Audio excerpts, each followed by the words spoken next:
खूनी दुल्हन। आरती और विकास अपने माँ बाप के साथ दिल्ली में रहते हैं। जर्नलिस्ट होने की वजह से विकास को बहुत बार काम के लिए देर रात तक ऑफिस में रहना पड़ता है, जिस पर ज्यादातर आरती जाग कर उसका इंतजार करती रहती है। इसी तरह एक रात आरती विकास का इंतजार करते हुए घर की बालकनी में खड़ी होती है। इनकी जॉब तो जैसे मेरी सौतन बन गई है। मुझसे ज्यादा उसी के साथ टाइम स्पेंड करते हैं और हम यहाँ इंतजार करते हुए मर जाएं। अपने आप से ये सब बोलते हुए आरती की नजर मोहल्ले के कोने वाले घर पर पड़ती है, जिसकी लाइट्स ऑन देखकर वो हैरान रह जाती है। ये इस घर की लाइट्स कैसे ऑन हो सकती हैं? यहाँ तो सालों से कोई नहीं रहता। वो ये सोच ही रही होती है कि तभी उसे घर की खिड़की पर औरत की परछाई के साथ लाल चुन्नी दिखाई देती है, जिसे देख आरती डर से चिल्लाने लगती है। भूत! कोने वाले घर में भूत है! आरती की आवाज सुन उसके घर वालों के साथ मोहल्ले के लोग भी अपनी बालकनी में निकल आते हैं। अरे क्या हुआ? आधी रात में बावरों की तरह क्यों चिल्ला रही है? भूत! वहाँ भूत है! आरती की बात से सब उस घर की तरफ देखने लगते हैं, लेकिन वहाँ कुछ नहीं होता। भाभी जी, लगता है आपने सपना देखा होगा। मैं बालकनी में खड़ी होकर सोऊंगी क्या? बता रही हूँ, अपनी आंखों से देखा है। घर की लाइट्स ऑन थी और वहाँ किसी का साया भी था। अरे तुम अक्सर विकास भैया के इंतजार में देर रात तक जागती हो ना, क्या पता नींद पूरी नहीं होने की वजह से कोई भ्रम हुआ हो।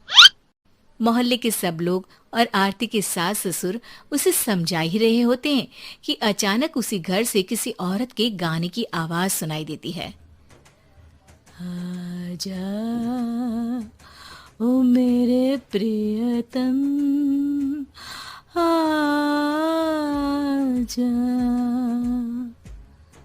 आवाज सुन सब हैरानी और कंफ्यूजन से उस घर की तरफ देखने लगते हैं कि तभी उन्हें लाल जोड़े में औरत का साया वहां दिखता है, जिसे देख पूरा मोहल्ला सकते में आ जाता है। अरे ये तो कोई दुल्हन है। अरे नहीं नहीं, भूत नहीं है। अरे फिर तो पक्का तेरी दुल्हन है। अरे नहीं नहीं, वो तो मायके गई है। हद है, पहले इससे निपट ले, बाद में इस पर डिस्कशन कर लेना। बड़ा भ्रम बोल रहे थे ना, अब फटी ना सबकी। और नहीं नहीं, मैं किसी से नहीं डरता भाभी जी। भूत जैसा कुछ नहीं होता। या तो इस घर के मालिक यहाँ आ गए हैं, या फिर किसी ने खाली घर देख कर कब्जा कर लिया है। हमें वहाँ जाकर देखना चाहिए। बात में लॉजिक मानकर सब बाहर इकट्ठा हो जाते हैं कि तभी विकास भी वहां पहुंच जाता है। क्या बात है? इतनी रात को पूरा मोहल्ला यहाँ कैसे? भूतिया दुल्हन की वजह से। क्या तुम्हारे अलावा भी कोई दुल्हन भूतिया हो सकती है? इस भूतनी का किस्सा निपटने दो, फिर तुम्हें अपनी भूतनी दिखाती हूँ। अब सारे लोग मिलकर विकास को पूरी बात बताते हैं, जिसे सुन वो भी उनके साथ जाने के लिए तैयार हो जाता है। जिसके बाद वो सब डरते हुए उस घर के सामने जाकर खड़े हो जाते हैं। तुम सब यहीं रुको, मैं अंदर जाता हूँ। अकेले जाओगे? अरे नहीं नहीं, आप सबकी नकली भूतनी भी तो होगी ना मेरे साथ। कैसा मजाक कर रहा है यार। रुक, मैं चलता हूँ साथ में। क्या मैं चलता हूँ? ये क्या गोवा घूमने जा रहे हैं जो मैं भी साथ चलता हूँ? कहीं नहीं जाओगे तुम, यहीं मेरे पास खड़े रहो। बहू सिचुएशन समझो। हाँ, घर जाकर सुना लेना। हे भगवान, मम्मी तुम किसकी मम्मी हो? ओ, इन्हें सब कुछ अभी करना है क्या? नहीं, यहाँ पंचायत बैठा देते हैं आपके परिवार के लिए। इस पर मामला शांत करके अब वो लोग इधर उधर से घर के अंदर झांकने की कोशिश करते हैं। उन्हें घर के अंदर लाल जोड़ा, सिंदूर और मंगलसूत्र के साथ चारों तरफ खून बिखरा हुआ दिखता है। इसे देखकर सबकी हवाइयां उड़ जाती है। भाई ये सब क्या है? अब तो मुझे भी डर लग रहा है। आ गए मरने, अब तुम्हें मुझसे कौन बचाएगा? उस नजारे के साथ सोने पर सुहागे की तरह भूतनी की आवाज सुन वो सब तुरंत वहां से भाग खड़े होते हैं। ये सब क्या था? अब हम क्या करेंगे?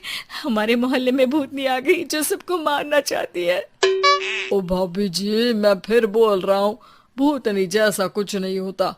मुझे तो पक्का यकीन है कि यहाँ किसी गलत इंसान ने गलत काम करने के लिए कब्जा कर लिया है और लोगों को घर से दूर रखने के लिए ये सब कर रहा है। तुम इतने यकीन के साथ कैसे बोल सकते हो?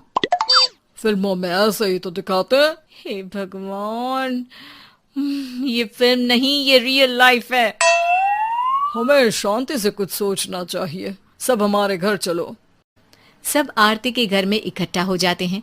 रात भर आधी नींद और बिल्कुल ना चल रहे दिमाग के साथ सब सॉल्यूशन सोचने की बहुत कोशिश करते हैं, लेकिन कुछ नहीं होता। इसी तरह सुबह हो जाती है। ऐसे कोई भी उपाय नहीं निकलेगा। सब पूरी रात के थके हुए हैं। घर जाओ, थोड़ा आराम कर, फ्रेश होकर फिर आ जाना, उसके बाद सोचते हैं कुछ। डरे सहमे लोग जैसे ही अपने घर जाने लगते हैं, तभी विकास को उस घर में कोई हरकत नजर आती है, जिस पर वो किसी को कुछ बताए बिना चुपचाप वहां पहुंच जाता है और कुछ देर बाद घर आकर सबको दोबारा इकट्ठा कर उस घर के पीछे वाले खिड़की पर ले जाता है। विकास, क्या खेल लगा रखा है? ये कोई मजाक नहीं है। वही तो, मजाक नहीं, बहुत बड़ा मजाक है। अंदर देखो। जैसे ही सब उस खिड़की से अंदर देखते हैं तो उनकी आंखें खुली की खुली रह जाती है। मूवी की शूटिंग! उम्मीद है कि आपको हमारी ये कहानी पसंद आई होगी। कृपया हमारे चैनल को सब्सक्राइब करें और सभी अपडेट्स के लिए बेल आइकन जरूर क्लिक करें। और हाँ, वीडियो लाइक और शेयर करना मत भूलिएगा। Bye bye.